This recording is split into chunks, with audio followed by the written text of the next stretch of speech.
from contingency recruiting to retained search, that was my life all of 2021. So long story short, I launched Recruitemy in 2020. I've always had a passion for helping recruiters in starting their own recruiting or staffing agency, as well as existing staffing agency owners who just need help marketing, getting more jobs, and finding great candidates within their company. And so back in 2020, really, I was out there talking to a lot of recruiters. I had a lot of members on board, and it was more of like lead generation down their throat. Okay, so hey, I can help you get a ton of leads, and let me show you, how you do these cold emails and use all these different third-party platforms that integrate with LinkedIn, and you can get 2,000 targets and set up a message cadence sequence that's automated and will trickle out over the next 6 months so that you can do other things while your company is running for you. And it just didn't feel right. Like, I didn't feel like I was doing enough for that community and for my members. And you know what? My hunch was accurate. It wasn't enough.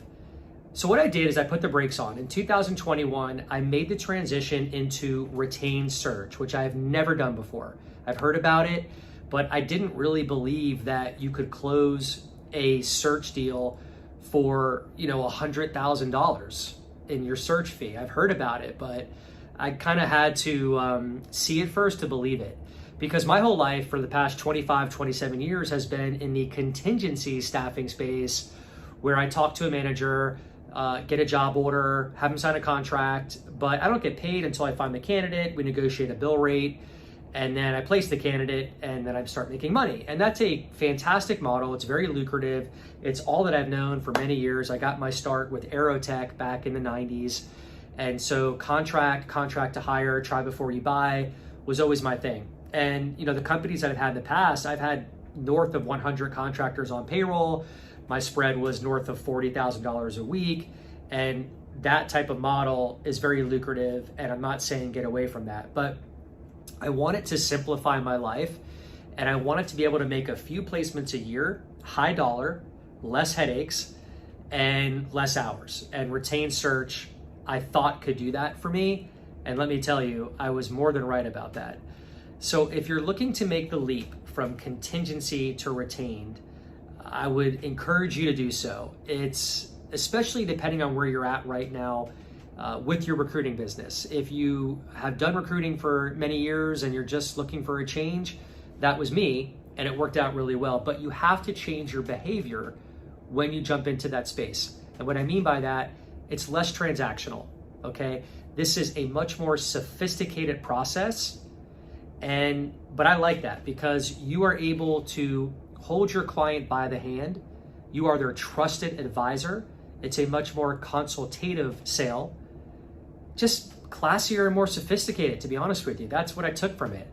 I had steps in place and processes in place, and I took my time. I didn't rush the sale, and there were so many benefits to it. Number one, you're working with such high caliber clients because they're gonna pay you $50,000 or more in a search fee. They are in tune with you. They are truly your partner. That was a game changer for me. I finally felt connected to my client, where in years past, I just felt like a number in the system. I was one of their staffing companies, one of their recruiters that they talked to every day out of like 10 or 20. So this felt more of a bond with my client. The other great thing was I didn't have to rush the search process. I set a realistic time frame with my manager, my hiring manager. And I said, most likely this is gonna take 4 months to fill, because these roles were like VP level and above, engineers, senior engineers, VP level and above to CTO.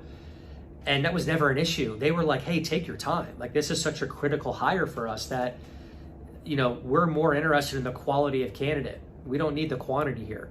So that just took so much pressure off. That was great.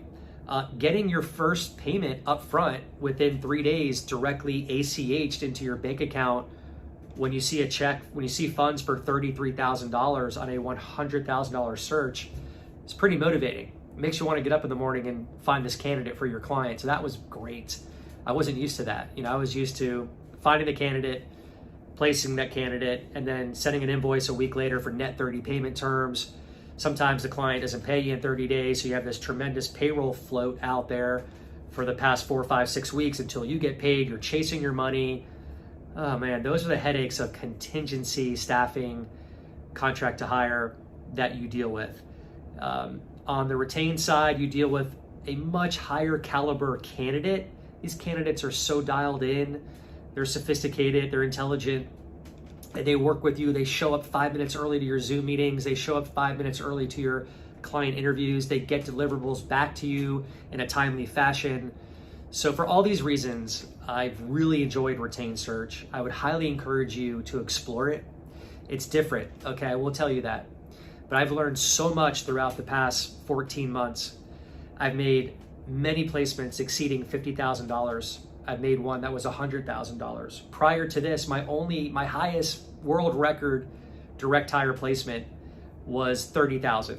And I thought that was great. Well, I really amazed myself this past year with the amount of searches that I received and the price tag on them.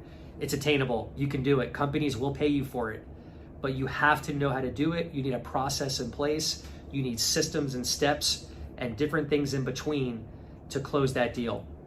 Hope this helps, guys. Thanks.